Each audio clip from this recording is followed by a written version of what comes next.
ডিমাছাসকলে বিশু উৎসৱত ব্যৱহাৰ কৰিবলৈ বাঁহ কটাৰো এটা নিয়ম আছে।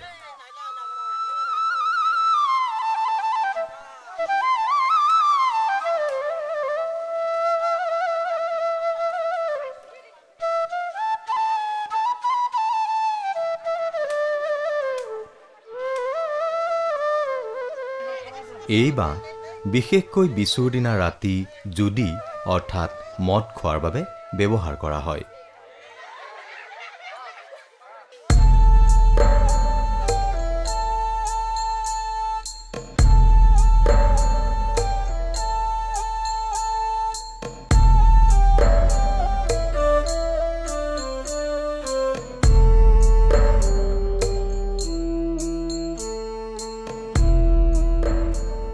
ডিমাছাসকল অতি পৰিশ্ৰমী জাতি। কিন্তু সকলো ধৰণৰ কাম-কাজৰ তদাৰক কৰে কেৱল ডেকা ল'ৰাবোৰেহে, বিশেষকৈ বছৰেকীয়া চুক্তিত সহায়কাৰী হিচাপে থকা গৰখীয়াবোৰেহে। সেয়ে গোটেই বিশু উৎসৱ পাৰ নোহোৱালৈকে গাঁৱৰ পৰা গৃহস্থৰ ঘৰৰ পৰা গৰখীয়াক বিদায় দিয়া নহয় আৰু গৰখীয়া ল'ৰাকো নকৈ নিযুক্তি নিদিয়ে। আনকি বিয়া বাৰু কৰিবলৈ হ'লেও বিশু উৎসৱত বিদায় লৈহে ডেকা গাভৰুৱে যৌৱনৰ কৌমাৰ্য ব্ৰত ভংগ কৰিব পাৰে।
ডিমাছাসকলে মাঘ বিহুৰ সংক্ৰান্তিৰ সৈতে সংগতি ৰাখি 3 দিনৰ পৰা 7 দিনলৈ উজাগৰি নিশা অবিৰতভাৱে যৌৱনোচ্ছল নৃত্যাংগনেৰে নাগা অৰ্থাৎ ডেকা আৰু মাখলা অৰ্থাৎ গাভৰুবোৰে মুৰি আৰু ক্ৰামৰ সেৱে সেৱে বিচু উদযাপন কৰে।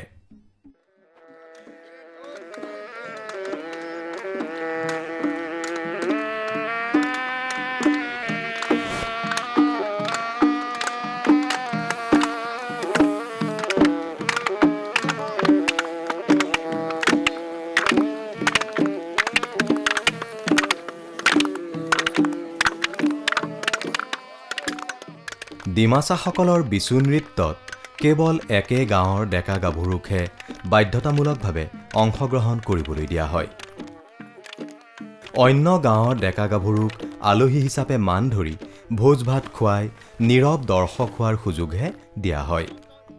কোনোবাখন গাঁৱৰ ডেকা গাভৰুৰ সংখ্যা তাকৰ হ'লে হাল সলনি প্ৰক্ৰিয়াৰে অংশগ্ৰহণ কৰাৰো সুবিধা আছে।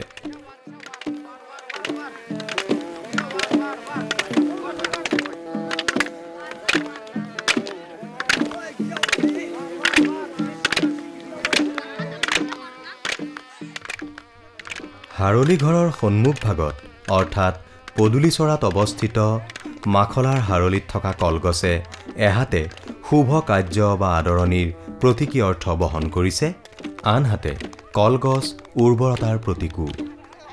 তাতে কলডিল নসৰা থোকটোৱে এই উৎসৱৰ জৰিয়তে নাৰীৰ মাতৃত্ব লাভৰ ইংগিত বহন কৰিছে।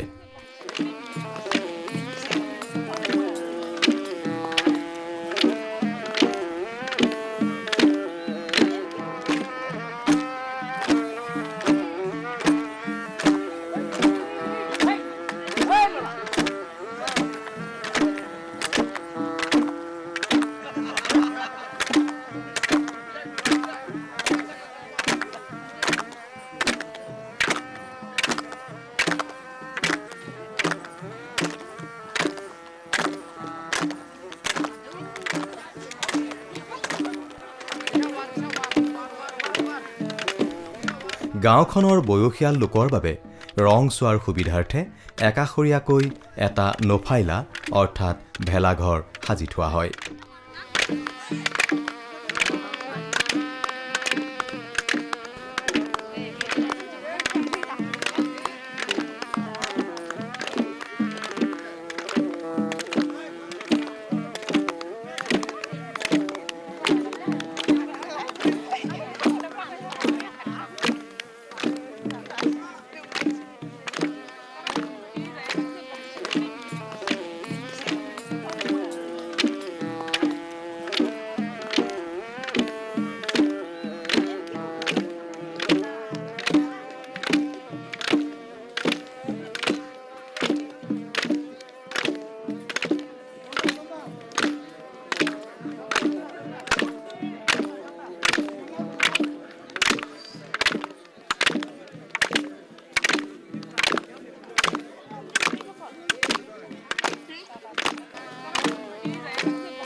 হাৰলি ঘৰত ডেকা গাভৰুৱে ওৰেটো ৰাতি নাচিবলৈ, গাবলৈ আৰু নৃত্য গীতৰ মাজে মাজে মনৰ মানুহজনক বাছি লৈ সংসাৰ তৰাৰ স্বপ্ন ৰচিবলৈ অৱকাশ পায়।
বিচু নৃত্যত অংশগ্ৰহণ কৰাৰ সময়ত গাভৰুবোৰে কঁকালৰ পৰা ভৰিৰ গাঁঠিলৈ বৈ পৰা সেউজীয়া বা নীলা পাৰচকুৱা ৰিগু অৰ্থাৎ মেখেলা পিন্ধি বুকুৰ পৰা বিশেষ কৌশলেৰে ৰামধেনু বুলীয়া ৰিজাম্ফাই অৰ্থাৎ ৰিহা মেৰিয়াই তাৰ ওপৰতে হালধীয়া ৰিখাওচাৰে অৰ্থাৎ চাদৰ কাচি লয়।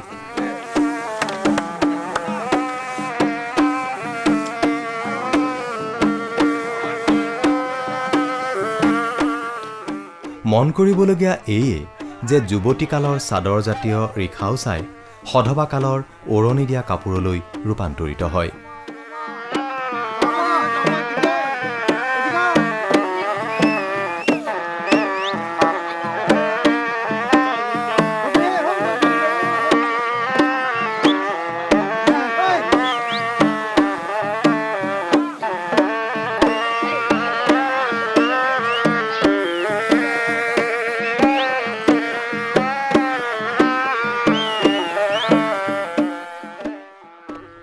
ডেকাবোৰে নীলা বা সেউজীয়া পাৰচকুৱা পাৰি থকা ৰিচা অৰ্থাৎ চুৰিয়া এডোখৰিৰে আৰু সুত বগা ফুলাম ৰিমচাও অৰ্থাৎ চাদৰ এডোখৰিৰে সাজন কাচন কৰে।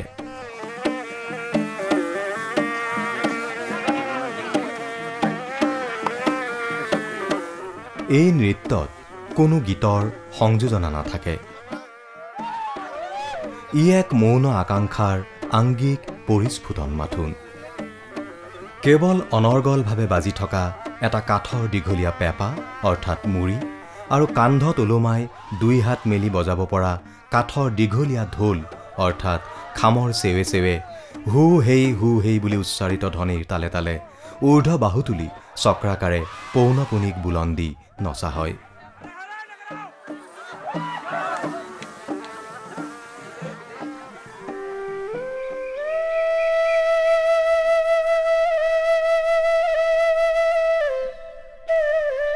ৰাতিপুৱাৰ ফালে গৰখীয়াসকলে গা পা ধুই পবিত্ৰ পানীৰে গা পা ধুই তেওঁলোকে কিবা 5টা হালৰি তেওঁলোকে জ্বলায়। 2টা হালৰি বিবাহিত মানুহ আৰু অবিবাহিত ডেকা ল'ৰা তেওঁলোকৰ মাজত যুঁজ বাগৰ কৰি পেলাই সেই 2টা হালৰিটো তেওঁলোকে জ্বলাই দিয়ে।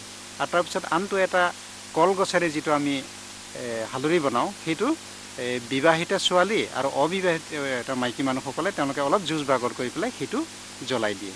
তাৰপিছত গাঁওবুঢ়াৰ ঘৰত আহি তেওঁলোকে অলপ খোৱা বোৱা কৰে।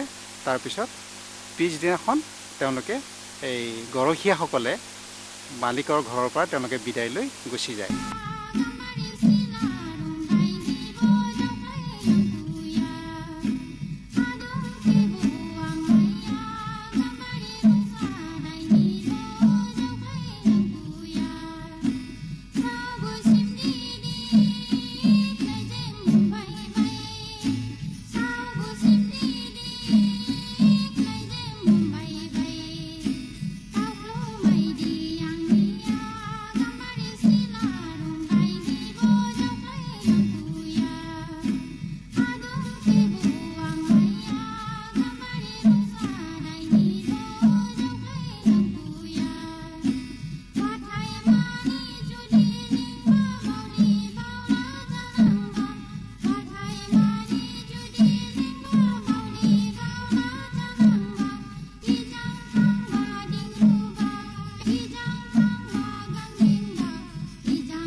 ডিমাছাসকলৰ মাজত পিতৃৰ পৰা পোৱা চেংফেং অৰ্থাৎ 40টা পিতৃসূত্ৰীয় গোত্ৰ আৰু মাতৃৰ পৰা পোৱা জুলু অৰ্থাৎ সৰ্বমুঠ 42টা মাতৃসূত্ৰীয় গোত্ৰ একে হ'লে বিবাহৰ বাবে অনুপযুক্ত হয়।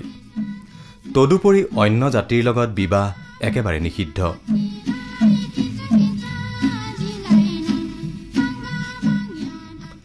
সেয়েহে উত্তৰ পুৰুষ আৰু পূৰ্বপুৰুষৰ মাজত শীতল যুদ্ধ অবিৰতভাৱে চলিয়েই আছে।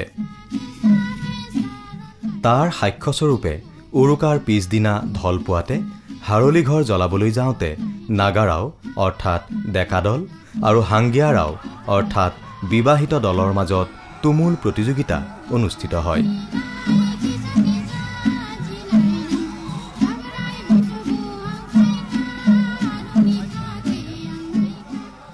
এটা দলে আনটো দলক বাধা প্ৰদান কৰে।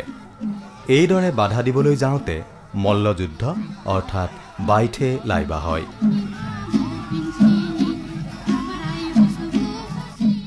যিটো দলে জ্বলাবলৈ সক্ষম হয় সেইটো দল জিকা বুলি পৰিগণিত হয় আৰু হৰা দলটোৱে জুদি অৰ্থাৎ মদ আৰু মাংসৰে এটা ভোজ ভাত খুৱাবলগীয়াত পৰে।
বিশেষ মন কৰিবলগীয়া এই যে মূল ধৰ্মীয় পৰম্পৰাৰ লগত জড়িত এটা ক্ষুদ্ৰ আকৃতিৰ মেজিঘৰ থাকে যাক ডিয়ামাছাও বোলা হয়।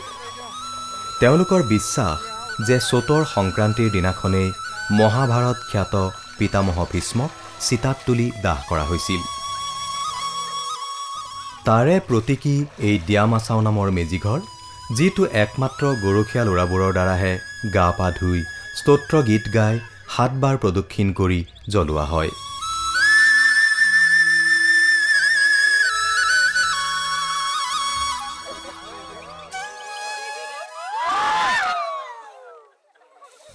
মেজি পৰা ছাইখিনি নদীত উটুৱাই দিয়াৰ নিয়ম আছে।